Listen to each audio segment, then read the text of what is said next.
once again, we will welcome the main sponsor for Donsö Shipping Meet this year, the Port of Gothenburg, with the topic, a solution for fossil-free logistic chain. You will meet someone who has attended Donsö Shipping Meet many times, Jill Södervall. She's the Vice President, Business Areas and Partner Management. And you will also meet the Head of Strategic Development and Innovation, Patrick Benrick, who is taking part here at Donsö Shipping Meet for the first time. Please give them a big hand.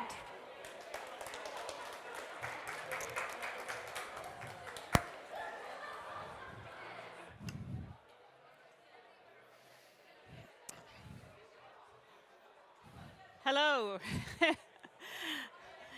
It's a bit noisy here. But yeah, we start. Port of Gothenburg decided almost 4 years ago to commit to the goal to decrease the carbon footprint with 70% by 2030.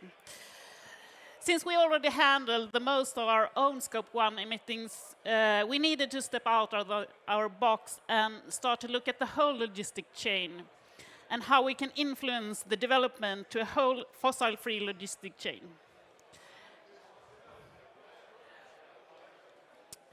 Port of Gothenburg is Scandinavia's largest port, appointed the best logistic location for more than 20 years.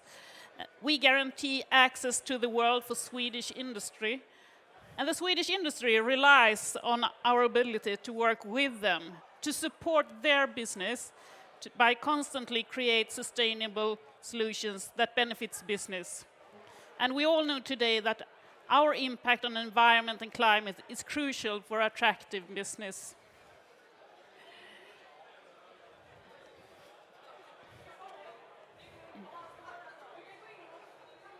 Aha, det här är fel. Okay. That's access to the world.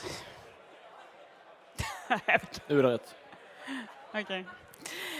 The port with all its partners is growing, and Gothenburg is increasing its market shares in the important container segment. We are constantly growing in the car and the ro-ro segment, more goods to all our terminals, using more services, creates even more extensive liner net. We see new destinations regularly, adding from Gothenburg, for instance, to the US, to Africa, to Australia, and Iceland. But also new inland terminals in our Scandinavian rail port system, like Umeå and Piteå and Helsingborg.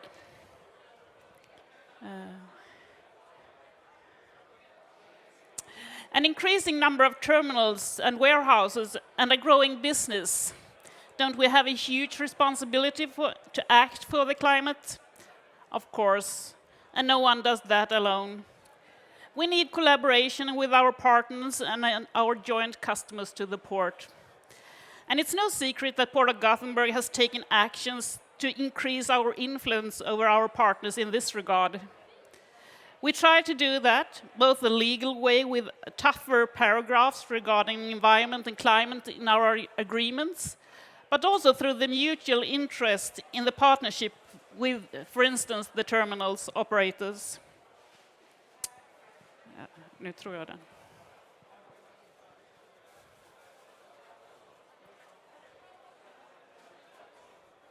Ja. The terminal operators themselves take a big responsibility. Many of them have the same goals as we regarding CO2. But we will have a fantastic opportunity now when we are building a brand new terminal together with Stena for their ferry traffic to Denmark and Germany. Here we have a whole new opportunity to develop a brand new terminal. We will explore the possibilities of new technologies for both the terminal, but also for sea and land, all part of the logistic chain. And if we stay a moment at the terminal operators, we see that things have already happened. Fuels on machine are switched to HVO, lighting is switched to LED, and so on. That is what's expected from anyone today. But there are also more softer things to be done and things that we tried. Green lanes are implemented.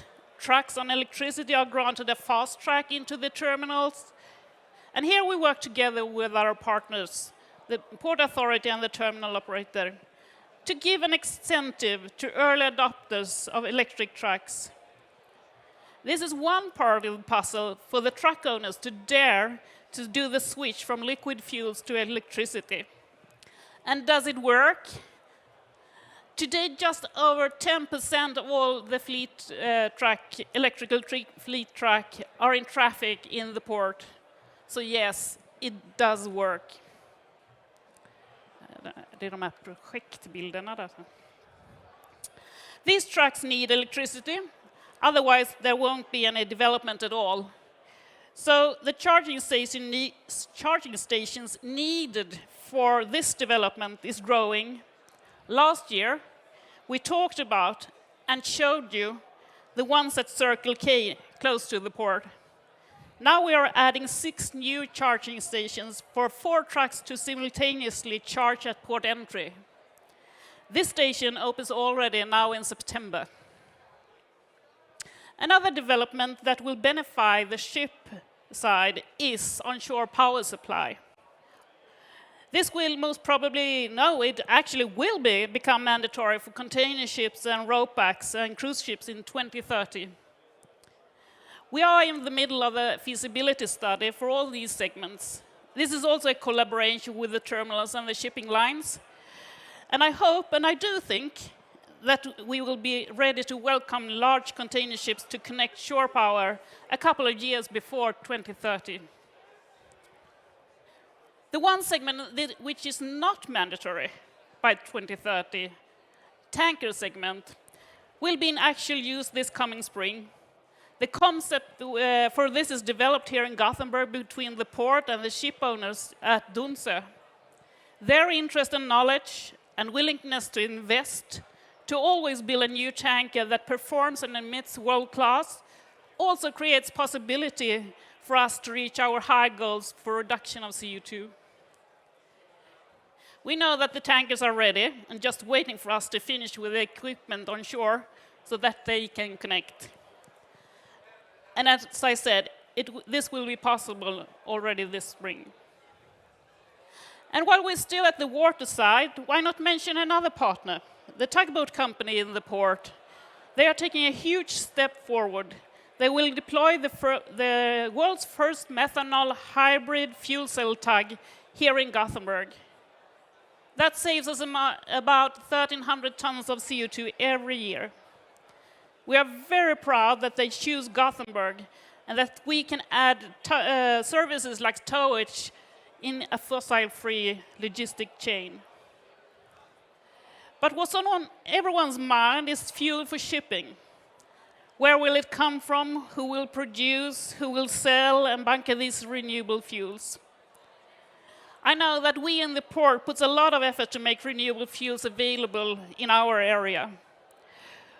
We are the big bunker port in Scandinavia.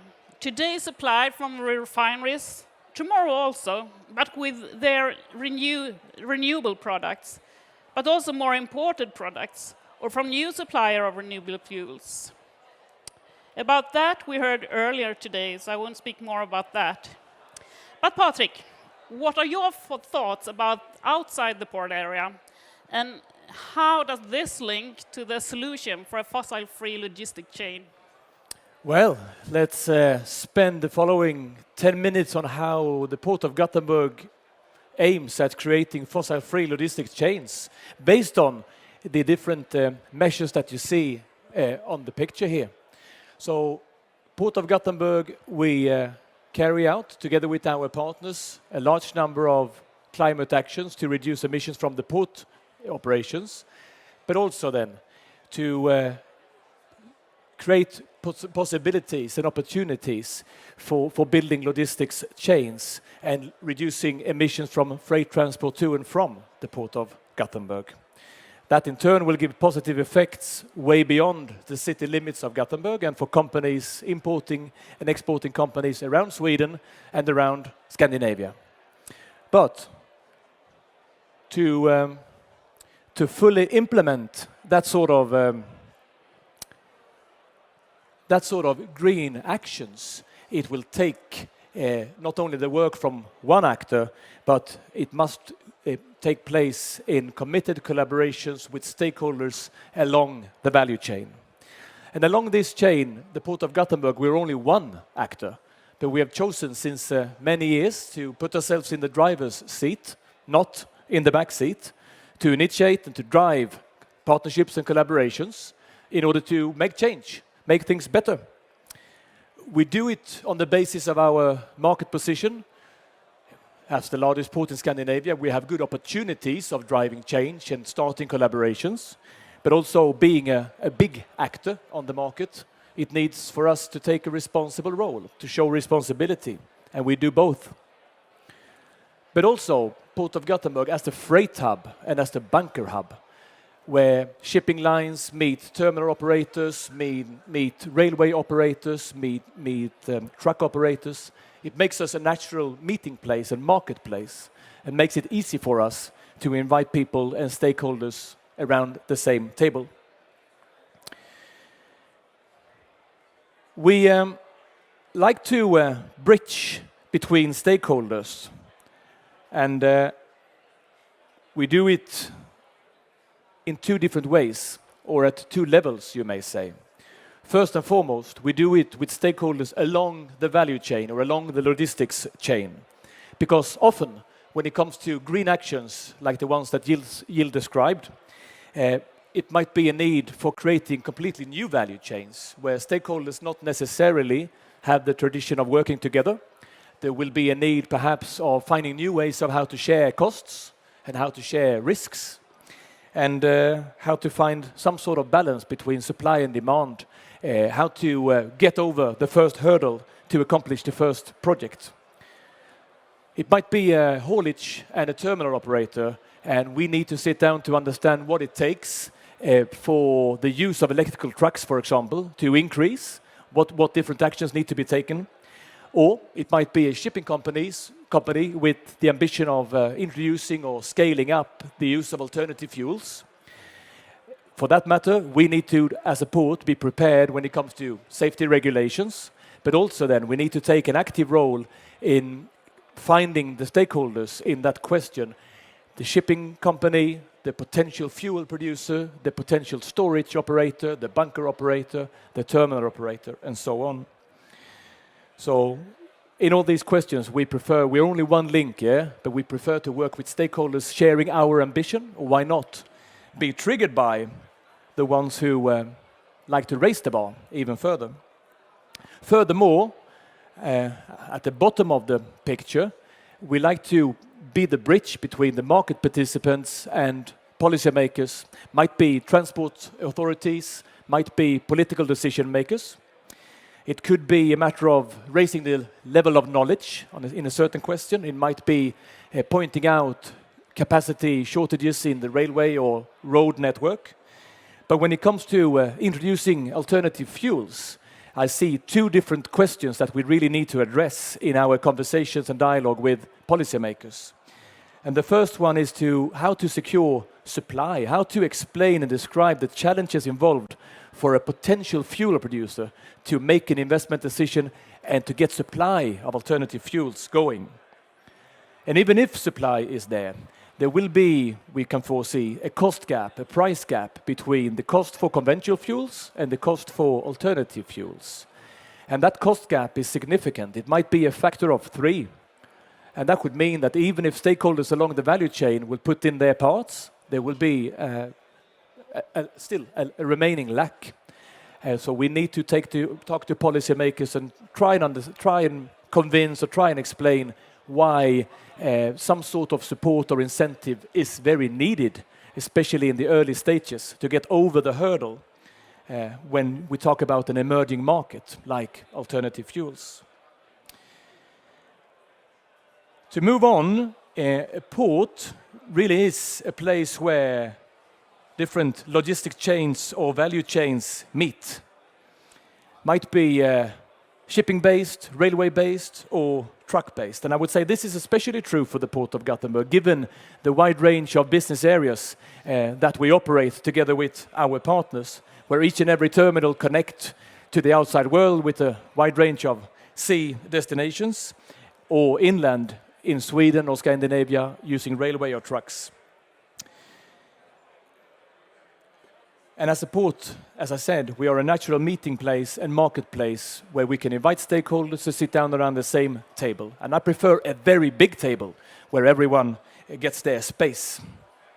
Because our ambition is, and I'll try to find that right picture here, is to create fossil-free logistic chains, or at least logistic chains with a substantially lower emission or environmental impact than what we see today.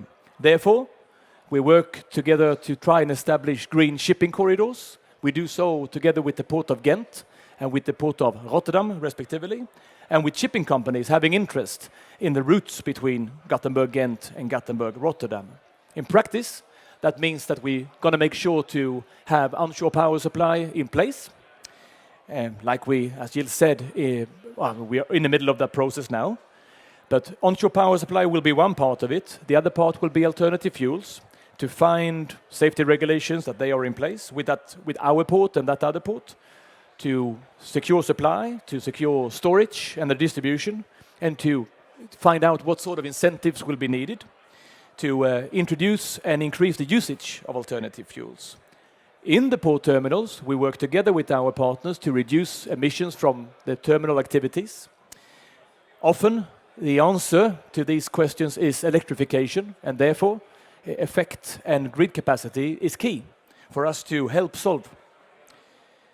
On the land side, we work together with railway operators and inland terminal operators to create, if you like, green railway corridors to all over Sweden and to Norway. It might be a 130-kilometer railway corridor to Falköping, I mean, pretty close to here. Could be Stockholm-Mälardalen area, or it could be northern Sweden, or why not, to Oslo or to northern Norway. And at the same time, like the terminals here in the port, we need to work with the inland terminals to make sure that their activities are as green as possible, and that distribution to and from such an inland terminal can take place using trucks on electricity or hydrogen. And same thing applies here. I can see for myself a green truck corridor from Gothenburg Railroad Terminal, for example. Why not to Kungsbacka or Kungälv, or to Borås, or to Skövde or Jönköping? I mean, local and regional services using green trucks could be a fine solution for the future.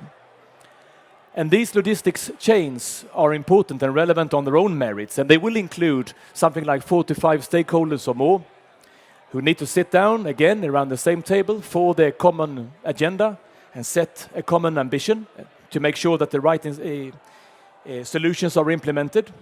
But I would say it gets even more interesting when these fossil-free logistic chains can be interconnected, where Port of Gothenburg becomes the center point of the network of sustainable transport corridors from Europe to Gothenburg and onwards all over Sweden or to Scandinavia, or the other way around.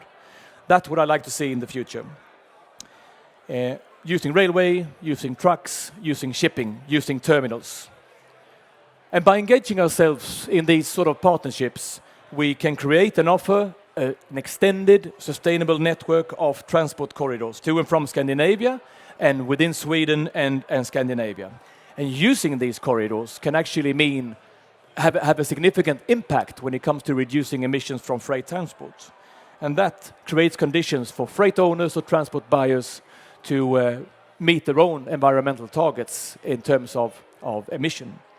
Now the music started, you know. Anyone who wants to dance rather than listen to me? No, well, to sum up, well, thank you, it says. 1 second.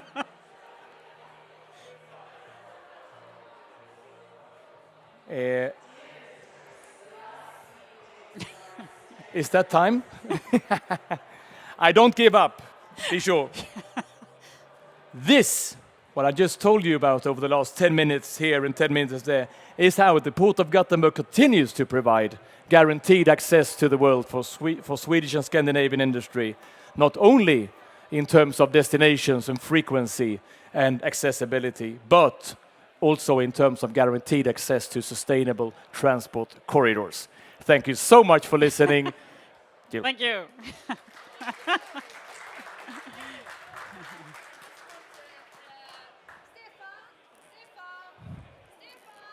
Stefan. Here I am. Thank you. Just one thing I thought of. You said you were just one, what do you say, link in the chain, but one important. So what is the importance with Port of Gothenburg in the big chain? I would say the role we have chosen to take, again, putting ourselves in the driver's seat rather than the back seat. It could be easy for a port authority to lean back and say, we're only a port. This is not our business. But we have chosen to take a step forward, to play an active role. And that's, I think, but still, we don't own ships, we don't buy fuel, we don't produce fuel, but we are the facilitator, the inviter, if you like. So when will the alternative fuels be available here in the Port of Gothenburg? Yes, that's an issue. But we hope really soon. But it's not for us to provide it, but we are actually working very hard to make it happen by using infrastructure and things like that. That's important to do. Thank Absolutely. you so much for being here and for being the main sponsor at Donsö Shipping Meet 2023.